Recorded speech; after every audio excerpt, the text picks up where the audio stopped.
A young human envoy named Ethan leaned against the curved window of the royal skimmer as it cruised above fields of violet crystal. The sky over Illyria shimmered like liquid glass, reflecting the twin moons that hovered low on the horizon. The craft, cool air, carried a scent of sweet minerals, and soft chimes marked each passing landmark. Ethan tried to calm the quick beat of his heart. This was only his second journey beyond the Solar Union, and already he was on his way to a banquet hosted by an alien queen. His mission, according to the brief sent from Central Command, was simple: offer polite greetings, exchange gifts, and strengthen the young friendship between humans and Illyrians. Yet a faint unease followed him, a whisper that tonight might reveal more than any report could have warned. Seconds later, the skimmer slowed, gliding toward a palace grown, not built, from a single colossal crystal. Multicolored veins pulsed. Under its smooth surface, lighting up in gentle waves as if the building itself breathed, servants in iridescent robes waited by an arched entrance. Their skin resembled pale marble, and their long fingers moved in fluid gestures that reminded Ethan of dancers. As he stepped onto a floating platform, the courtiers bowed, then guided him past walls that sang soft notes whenever someone passed too close. The sound vibrated in Ethan's ribs, soothing and unsettling at once. The banquet hall opened like a cavern of light. Pillars curved toward the ceiling, branching into delicate filaments that formed chandeliers shaped like spider webs. Each filament held a single drop of glowing water, and together they painted gentle ripples of color across the guests below. Hundreds of nobles stood along circular tables that rose and fell like terraces in a forest.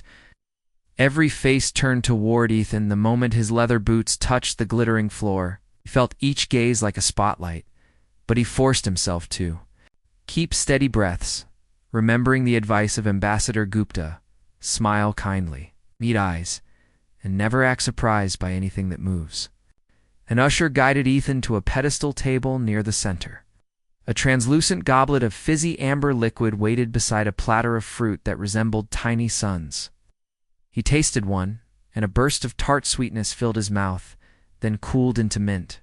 The sensation pushed away some tension, and Ethan managed a friendly nod to his nearest neighbor, a stern noble wearing a collar made of spinning prisms. The noble sniffed as if catching Ethan's scent told him more than any formal introduction, then returned a curt nod. So far, Ethan decided, this was easier than negotiating orbital traffic over Mars. Then the royal trumpets rang. No metal blare echoed. Instead, 3 shimmering singers projected sonorous chords that rippled through the hall. The room bent toward silence, and every head bowed as Queen Allura glided onto a raised platform. Her robe seemed woven from liquid dawn. Soft oranges melted into pale gold, then faded back again. A diadem of pure crystal floated just above her brow, held in place by hidden gravitics. At her gentle gesture, the assembly straightened, and the banquet's first course appeared, served by drones shaped like petals drifting on a secret wind. As Ethan raised his goblet, he noticed the queen's eyes fixed on him. Her gaze was warm, yet weighed, as if judging whether his calm face hid deeper storms. Ethan returned a modest dip of the head. Diplomats practiced such silent greetings in countless drills, yet here, amid alien splendor, each move felt original. A hush in the room suggested that many nobles watched the exchange too, reading hidden messages, and every blink minutes later, music began, harp-like tones mixed with distant thunder. Dancers unfurled onto an elevated ring, their gowns trailing sparks that vanished before reaching the floor. While the hall admired the show, Ethan's attention drifted to 3 figures behind the queen. They looked younger, their jewelry simpler, yet still intricate. Each wore a tiny crest on the left shoulder that pulsed with faint light in time with her heartbeat. Ethan guessed they were the princesses, Lara, Syra, and Myra names he had memorized alongside basic Illyrian customs. He took a second sip of amber fizz, wondering whether he would speak to them tonight. Not long after, a steward approached with a small device. A hologram of Earth's sunrise blossomed in mid-air, his official gift to the queen. The steward carried it to the dais, where the queen accepted it with a serene smile. When she inclined her head toward Ethan, polite applause circled the room. like quiet thunder, and the envoy felt a wave of relief wash over him. Gift delivered. No missteps. Good start. Yet what followed made Ethan's calm falter. The queen rose once more, and her voice rolled across the hall like distant drums. She thanked the envoy for the friendship between their worlds, praised humanity's bravery in exploring unknown space, and spoke of shared futures. So far, everything fit the script. But then she paused, a playful curve forming on her lips. She continued, tonight, in an act of heartfelt faith, she would announce a personal choice, one meant to renew ancient Illyrian traditions through bold paths. Her eyes locked onto Ethan as she declared that the human envoy, with his courage and kindness, has been selected to participate in the suitor trials and was invited to court her 3 daughters. A gasp swept the hall, a tangible wind of surprise. Goblets trembled in hands, and several nobles exchanged sharp whispers. Ethan's own breath caught, yet training compelled him to stay still. He kept his arms relaxed at his sides, though his mind raced faster than a shuttle on launch. Court. Her daughters? No diplomat's dossier had mentioned marriage or trials. His role was meant to be purely ceremonial, an early thread in a long tapestry of alliances. And now, before the galaxy's eyes, he was declared the queen's favored suitor. The queen's daughters stepped forward together, each radiating calm curiosity. Lara lifted her chin in polite greeting. Saura tilted her head, studying Ethan as though he were a mathematical riddle. Mira offered a shy smile.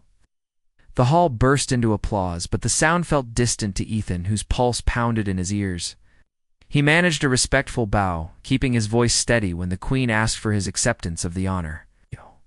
"Majesty, I am grateful," he said, choosing each word with care, "and I will meet every trial with a sincere heart." With that, the queen bestowed a slender, crystalline bracelet upon his wrist. It glowed faintly, sinking to his vital signs, a symbolic token naming him an official candidate in the royal trials. Courtiers bowed, drones hummed in approval, and the banquet resumed, yet the air had changed. Every smile held new sharpness. Every nod lingered longer than before. Ethan sensed currents of excitement and envy swirling around him, but he kept his posture calm, sipping the last of his drink while rehearsing strategy. As the feast continued, he exchanged light remarks with nobles, staying alert for hidden meanings. Some offered encouragement about the trials. Others warned that traditions demanded more than skill, they demanded honor. A round alien with crystalline horns whispered that no outsider had ever reached the final ceremony unscathed. Still Ethan smiled and thanked each speaker, refusing to let fear bloom. Instead, he studied the daughters across the hall. They spoke in soft tones, each occasionally glancing his way, measuring him as he measured them. Perhaps they, too, were caught between duty and uncertainty, just as Ethan was. Late into the night, the final course arrived, a desert resembling snowflakes suspended in honeyed mist. The taste cooled Ethan's tongue, calming restless thoughts. When trumpets sang the banquet's close, the queen addressed the hall one last time. The suitor trials would begin at dawn. She wished peace to all hearts and courage to those who sought greatness. Lights dimmed, and guests departed in shimmering groups, leaving trails of refracted color behind. Alone in a guest chamber carved from opal stone, Ethan stood by a tall window. Stars crowded the sky, brighter than on any human colony. He pressed, a palm against the cool pane, feeling the world tilt beneath him. Today he had arrived as one diplomat among many. Tonight he was a suitor for an alien throne. The corridor outside fell silent, and distant music finally faded. Yet inside Ethan's chest, drums of destiny still beat, steady and strong, ready for whatever trials morning would bring. Dawn's first light spread soft pink through the high windows as Ethan slipped from sleep. He dressed in a simple tunic and followed a courteous steward down marble stairs that glowed faintly under his footsteps. The air smelled of jasmine and warm stone. In the great hall, rows of crystal pillars rose like silent guardians. Between them, paths led to 3 separate arenas. Each arena would host a suitor trial. Ethan paused to steady his breath. He felt both excitement and doubt. Memories of the banquet surprise still danced in his mind. He had accepted the Queen's challenge without knowing what the trials would demand. Now, with daylight, he faced his first test. The steward guided him to the trial of mind.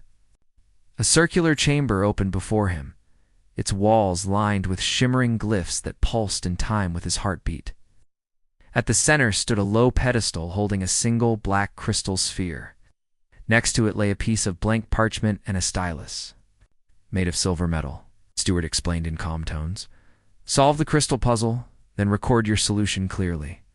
Only those with clarity of thought may succeed." Ethan nodded, feeling the weight of countless eyes upon him.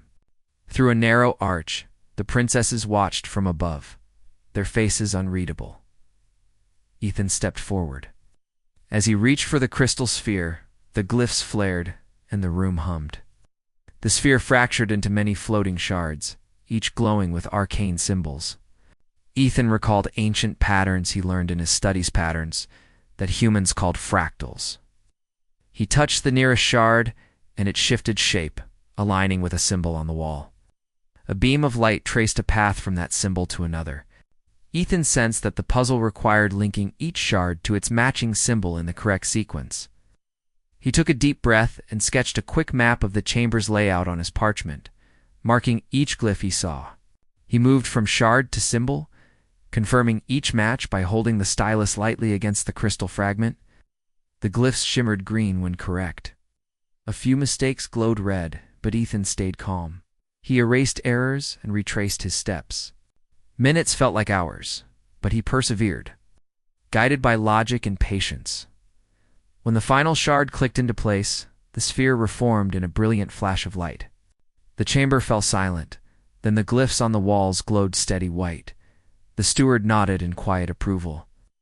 Ethan placed the completed map beside the crystal sphere. Applause echoed softly through the arches. As he left the chamber, he felt a rush of pride. He had shown calm thinking even under pressure. The princesses watched him with renewed interest. Lara's eyes sparkled, Silra's brow lifted, and Mira offered a gentle nod. Ethan bowed slightly, then followed the steward back. Into the marble hallway, a short walk led to a courtyard garden where soft grass cushioned his boots. A round enclosure sat at its center, surrounded by low benches. Inside, a young starbeast calf paced anxiously. Its blue fur bristled, and it swung its head in agitation. The trial of heart awaited. The steward spoke. "You must calm the creature. Without force, prove that your empathy can guide strength." Ethan felt a pang of compassion as he saw the calf's wide eyes. He chose slow steps, keeping his hands open and low. Each movement was careful, respectful of the beast's space. He knelt at the edge of the enclosure, speaking in hushed tones. His voice carried no threat, only gentle curiosity. The calf paused its pacing and sniffed the air, catching Ethan's scent. It lowered its head, still wary. Ethan offered a food pellet from his pocket-dried space lichen, a treat the queen had ensured he carried. He held it in his palm, fingers still. The calf inched closer, nostrils flaring. Ethan kept eye contact but softened his gaze. When the beast finally took the pellet, its tension eased. Ethan continued to speak softly, stroking the calf's neck lightly as it nibbled. Around them, court observers leaned forward, watching every gesture. The princesses sat on a bench, leaning in curiosity. Ethan felt a warm glow in his chest as the calf relaxed against his side. He whispered words of comfort, though he wasn't sure they understood. After a few moments, the calf nuzzled his hand and closed its eyes. The steward extinguished the energy barrier, signaling completion of the trial. Applause rose again. The court acknowledged Ethan's compassion. He rose, brushing his tunic gently, and bowed to the calf before stepping back. Through the exit arch, the morning sun climbed higher as Ethan returned to the palace's central walkway. His mind replayed the trials so far, felt both relief and anticipation for what lay ahead.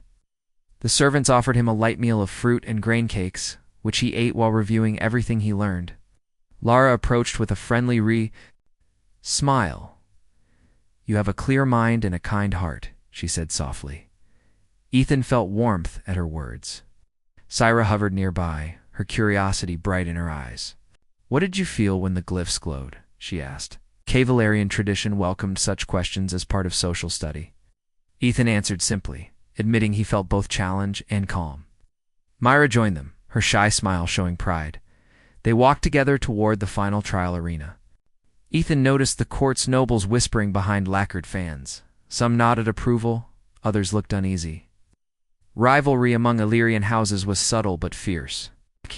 Yet the princesses seemed united in their interest. As they crossed a small bridge, over a koi pond that shimmered with strange colors, Ethan felt hope. He realized the trials were more than tests of skill. They were lessons in trust and friendship. He offered a quiet thank you to each princess. They touched his shoulder lightly in turn, a gesture of support. By midday, the final trial would begin. Ethan adjusted the crystalline bracelet on his wrist, the symbol of his place among the suitors. He offered a silent prayer to his homeworld, hoping he would honor both human honor and Illyrian tradition. The palace doors opened before him, revealing the arena where courage of spirit awaited. The princesses fell into step behind him, ready to watch. Ethan took a steady breath. He had faced the trial of mind and the trial of heart. He would face the trial that asked for courage beyond fear. With steady steps, he entered the arena, determined to show that a human spirit could stand firm against any storm. The arena opened to a ring of mist that curled around the base of a slender spire. Ethan stepped off the marble floor onto rough stone. The spire rose high above the palace walls, disappearing into clouds that glowed in bright noon light. A hush fell as he gazed around. He felt wind tug at his tunic and heard the distant roar of air currents. The steward's voice came faintly.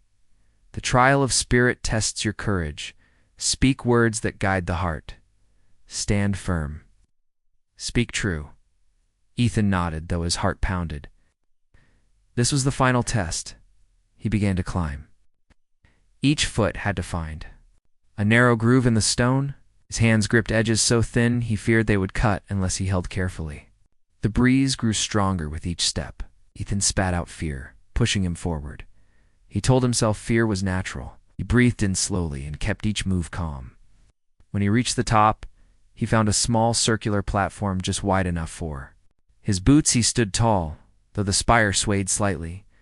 The crowd of nobles watched from below like distant stars above him. Clouds parted to show blue sky. The twin moons hung faint and pale, a reminder of the otherworldly realm he trod. Ethan felt the wind press against him, as if asking him to step back. He closed his eyes and pictured Earth's open fields, his home. He felt a surge of warmth for his planet and its people. Then he opened his eyes and let his voice rise. He spoke words that came from his soul. He spoke of fear, of the way it slowed the mind, but also of how courage could move mountains. All living beings know fear. Ethan called out, his voice carrying on the wind. Fear warns us of danger and guides our steps. Yet if we let fear rule us, we lose hope. Courage is not the absence of fear. It is the choice to face what must be done. Our spirits grow strong when we stand together, hand in hand, heart with heart. His words trembled at first, but he found his rhythm. He felt the wind respond, swirling around his words and lifting them high. The crowd fell into silence. Even the drones that recorded sound paused their hum. Ethan finished with a final pledge. "I stand here as a bridge between worlds. With courage and kindness, we shape a future where no one stands alone in fear." Then he held his breath. A moment stretched. Waves of wind rocked him lightly as though testing his resolve. He did not move. His eyes stayed forward, fixed on the distant horizon beyond the palace. A calm settled in his chest. Below, the steward raised a hand. Soft lights bloomed around the spire, marking the end of the trial. The glyphs carved into the black crystal glowed emerald green. The princesses leaned over the gallery rail, their faces alight with respect. Lara's gaze was proud, Silra's measured, Mira's gentle. Ethan felt a wave of relief and joy.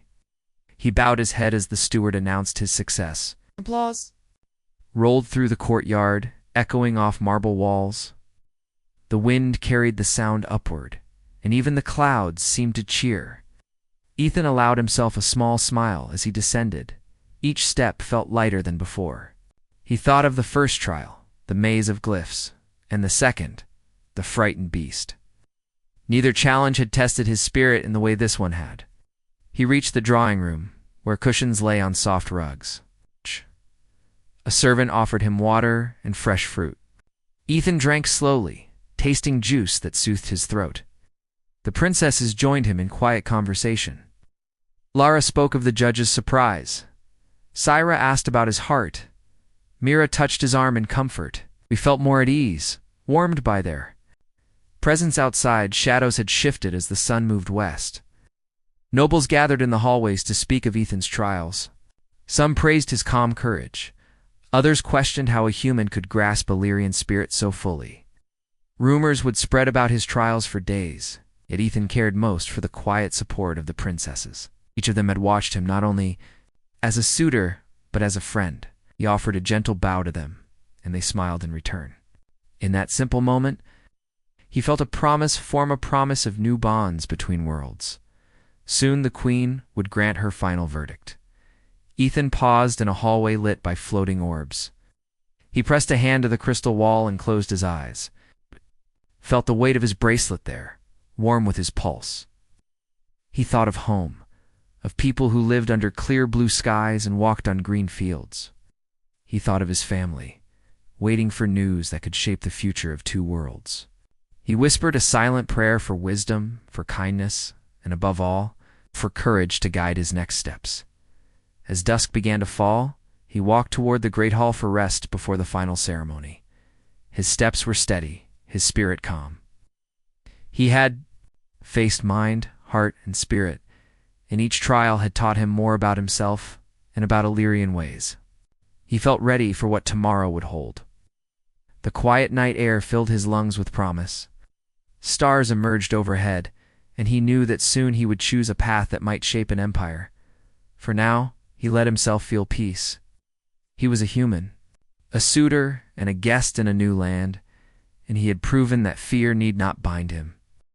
As dusk settled after his trials, the queen invited Ethan to join her daughters in the sky garden. The garden floated on a platform high above the palace walls.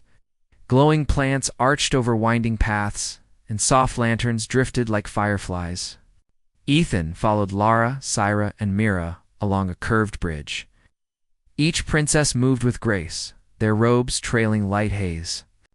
Ethan felt a warm calm in their company. The air smelled of night-blooming flowers and cool stone. Far below, lanterns glimmered over the palace grounds. The sky garden was a place of peace, meant for quiet talk and friendly steps, but not every eye looked kindly on Ethan. A circle of jealous nobles watched from a hidden balcony. They had seen how Queen Allura praised the human envoy, and noticed the admiration in her daughter's eyes. These nobles feared a human would claim too much power and threaten their own. Families, whispers slipped through the marble halls. Soon, a plot formed. They would use hidden drones, small but sharp, to scare Ethan and ruin his trials. They believed a frightened suitor would lose favor and bring shame to his queen's choice. Without warning, the lanterns dimmed. A low hum shivered through the garden. Ethan paused, looking up at the lanterns. Silra's voice broke the quiet. "What is that sound?" she asked, stepping closer. Before Ethan could answer, dozens of tiny drones dropped from above. Each drone had a slender wing and a glowing eye. They circled the group like angry hornets. Lara gasped and backed away. Mira screamed as a drone dipped low, its blade glinting. Ethan's heart slammed, but he forced himself to think fast. The princesses looked to him for protection. Ethan moved in front of the sisters, his arms outstretched. "Stay close to me," he said, voice firm. He scanned the garden for tools. Near a curved railing, he spotted a control panel that powered the lanterns. He sprinted to it, grabbing a short rod of crystal metal. The drones hesitated, drawn by the bright metal. Ethan swung the rod in wide arcs, creating flashes of light that confused their sensors. A drone dove at him, but he deflected it with a quick twist, sending it spinning off course. The princesses pressed against his back, trusting his every move. As drones regrouped, Ethan slipped behind a bush of glowing vines. He held the metal rod to the control panel and pressed a hidden switch. The vines pulsed and released a cloud of shimmering spores. The spores floated into the air like dust motes and clogged the drone's tiny intakes. One by one, the drones slowed and hovered, their wings stuttering. Ethan held his breath until the last drone drifted to the ground. Then he used the rod to gather them in a loop of energy, forming a net that bound them gently but firmly. The garden fell silent except for the soft hum of the net. The princesses emerged from behind a column, their faces pale but relieved. Lara placed a hand on Ethan's arm. "You saved us," she whispered. Saura nodded, admiration shining in her eyes. Mira reached out to touch the glowing vines, still trembling. "You did not falter," she said softly. Ethan let the net of drones float before him. Court guards hurried in, their spears raised but relaxed when they saw the drones captured. A guard spoke into a communicator. Within moments, armed soldiers arrived to collect the bound machines and carry them away for inspection. The queen appeared at the entrance of the garden, her face calm, but her eyes bright with concern. "What happened?" she asked as she approached. Ethan bowed his head and explained the attack. The princesses stood beside him, each offering her support. The queen listened, then looked at the bound drones. She turned to the nobles who had joined her, their faces guilty. "Punishment for treason waits until after the final ceremony," she said. "Tonight, we focus on healing and trust." Her voice was firm, but not without mercy. Later, in a silent hall lined with lanterns, the daughters spoke to Ethan about the attack. They asked him about his courage and quick thinking. Ethan said he felt fear swirl inside him, but he could not let it harm the princesses. He spoke of unity and of trusting the bond that had formed between them. Saira smiled and said she saw in him a promise of peace. Lara touched his hand and said she believed he would honor his word. Mira offered a gentle bow of respect. Ethan felt warmth spread through his chest. He realized that through danger they had grown closer. As the night deepened, Ethan returned to his chamber with a steady heart. He looked at the crystal bracelet on his wrist and thought of the trials ahead. The attack had tested him in a new way. It showed that threats could come not only from wild beasts or puzzles, but from fear and envy. He promised himself he would remain true and brave. Outside his window, the sky was dark, but the stars shone like hopes. Ethan lay down to rest, feeling stronger for the bond he had formed with Illyrian hearts. He knew that tomorrow would bring the final decision, and he would stand ready, not just as a suitor, but as a friend to a new world. Ethan woke before dawn as pale light seeped through his window. He dressed in a plain tunic and trousers, smoothing each crease with calm care. Outside, the palace hummed with early activity. Servants prepared the great hall for a special council. Meeting today, the queen would reveal why she chose a human envoy for her daughters. Ethan's heart fluttered with both pride and worry.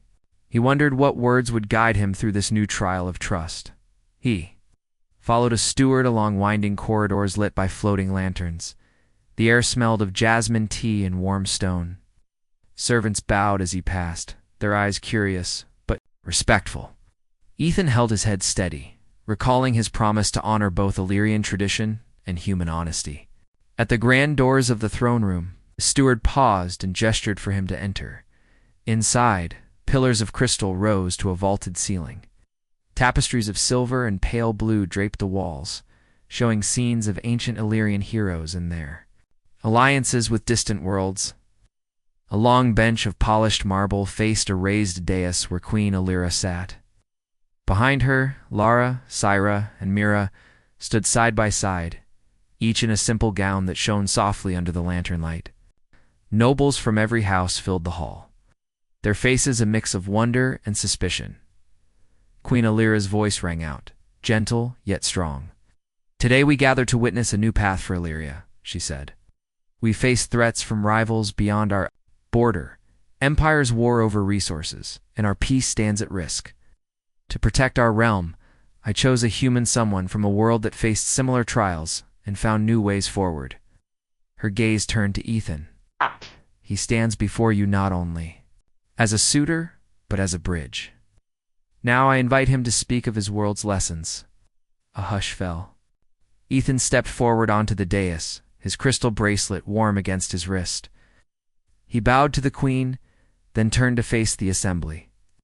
He felt the weight of many eyes, but he spoke with clear voice. Your Majesty, honor nobles, he began.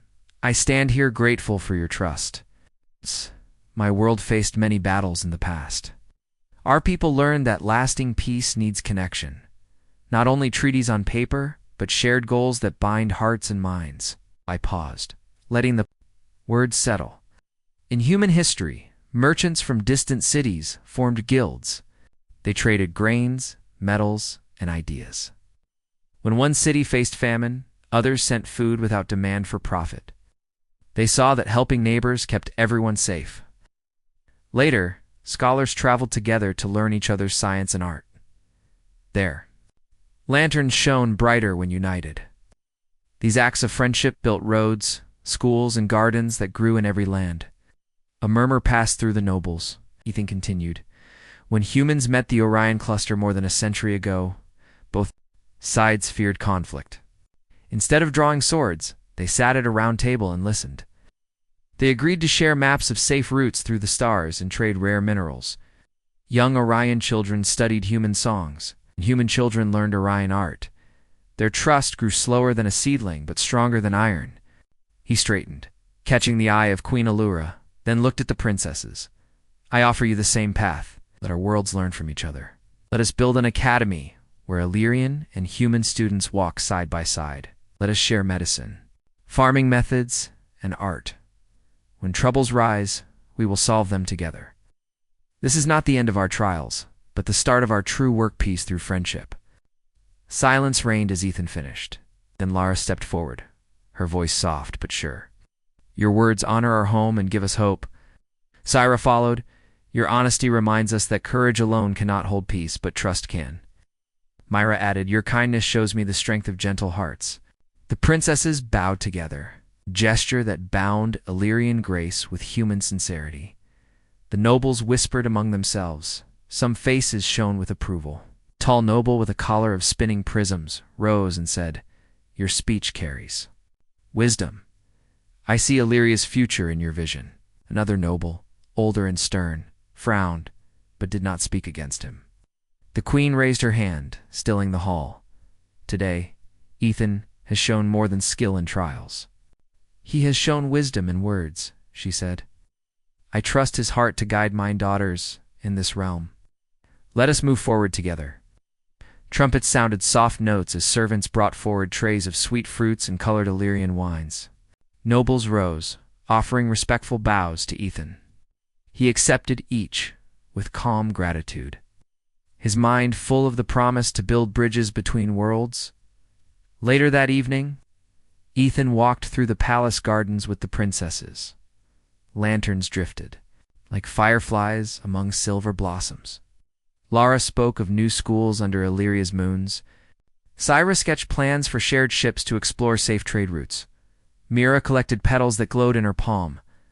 Ethan listened and smiled, knowing this night marked a turning point. He felt the weight of his promise, but also the warmth of new friendship. As he prepared for rest, Ethan touched his bracelet and whispered a vow. I will not fail. He thought of Earth's fields and Illyrian crystal halls, of friends he had made and lessons he had learned. Outside, stars glimmered like distant fires. Ethan knew that tomorrow he would face the Queen's final choice. Yet tonight, he dreamed of a future where humans and Illyrians walked side by side, building hope in every step. As dawn light crept through the carved opal window, Ethan woke with a calm yet eager heart. He dressed in a simple tunic and trousers, then stepped into the quiet corridor. The palace hummed with low voices as servants prepared the great hall. For the final ceremony, Ethan thought of every trial he had faced: the shifting glyph maze, the frightened star beast calf, the wind-tossed spire, and the sky garden attack. Each test had taught him more about Illyrian ways and about his own strength. Now he carried not only a crystal bracelet on his wrist, but the trust of 3 daughters and a queen. He paused to breathe deeply, feeling both pride and gentle nervousness. He reminded himself of his promise to serve both worlds with kindness and courage. A steward led him through halls bright with floating lanterns. Echoes of his quiet steps mixed with distant voices of courtiers preparing for the ceremony. They lined up banners of pale gold and soft blue and set chairs for nobles and envoys from distant systems. Ethan held his head steady, knowing this moment would mark a new chapter for Illyria and for humanity. Finally, the steward opened the grand doors of the throne room. Ethan stepped forward onto polished marble, where every pair of eyes turned. To him, Queen Allura sat upon her crystal dais, her robes glowing like dawn, and behind her Lara Solara and Mira formed a bright line of hopeful faces. Queen Allura's voice filled the high hall. "Today we witness the closing of ancient trials and the opening of a new path," she said. "Envoy Ethan has shown mind, heart, and spirit in ways our people have not seen before. He has risked life and comfort for our princesses, and he speaks of unity rather than rule. Now I ask him, will he accept his place at my daughter's side, and will he guide Illyria and humanity toward a shared future?" She paused, letting silence settle like soft crystal dust. Ethan bowed low and let his pulse calm before he spoke. When he arose, his voice carried clear through the hall. "Your Majesty, honored Lara, Syra, and Mira, I am humbled by your trust and by the trials you set before me. I have come not to claim power for myself, but to build bridges between our worlds. I cannot choose one daughter to court alone, for each has shown me grace, wisdom, and kindness in equal measure. Instead, I offer my hand to all 3, and I ask that we form a council of unity, a place where Illyrian and human voices stand as one. Let us build an academy under your moons, where students learn both our histories and share both our dreams. Let commerce flow freely between our markets, and let our ships sail together as friends. In this way, none of us stands apart, and all of us stand stronger together." His words were simple, yet each felt heavy with hope. A hush reigned as nobles weighed his offer. Behind him, the princess's smiles shone brighter than any gem. Lara stepped forward first, her voice firm but soft. "Ethan speaks with wisdom beyond any single trial. He sees not only our laws, but our hearts." Salra followed. His words honor both human memory and Illyrian future. "I believe in his vision." Mira added, "His gift is not of ceremony, but of caring for all of us. I stand with him." The 3 princesses then moved to stand beside Ethan, linking their arms through his. A gentle wave of light pulsed from their bracelets, binding them as partners in a new bond. Queen Allura's eyes glowed with pride. She rose and extended her hand to Ethan. "You have given us more than we asked. You have given us hope. Accept. Your council and I welcome you as friend, ally, and partner to my daughters and to my realm." She tapped her scepter lightly on the dais, and a soft wave of sound rippled through the hall. Trumpets sang in quiet joy, and courtiers rose to their feet, offering loud applause that shook the crystal pillars. Soldiers lowered their weapons, and even the drones that recorded history fell silent in respect. The ceremony ended with a feast of dawn-light fruit and sweet Illyrian wine. Nobles from every house cheered for the human envoy and his new council. Ethan walked beside Lara, Syra, and Myra through rows of honored guests, shaking hands and sharing smiles. He felt warmth in every greeting. Later, as he stood under the palace's open dome, the 3 princesses placed a soft wreath of night-blooming blossoms on his head. Together they raised their hands, a symbol of unity for all to see. The sky's first star peeked through the clouds, as if shining its own greeting. That night, in his guest chamber, Ethan touched the crystal bracelet still warm on his wrist. He closed his eyes and pictured the academy halls where Illyrian and human students would learn side by side. He imagined ships painted in both flags, and markets where traders laughed as they shared new spices and new stories. He thought of the field children of Earth and of Illyrian children who would one day call his name as teacher or friend. He felt a promise settled deep in his chest.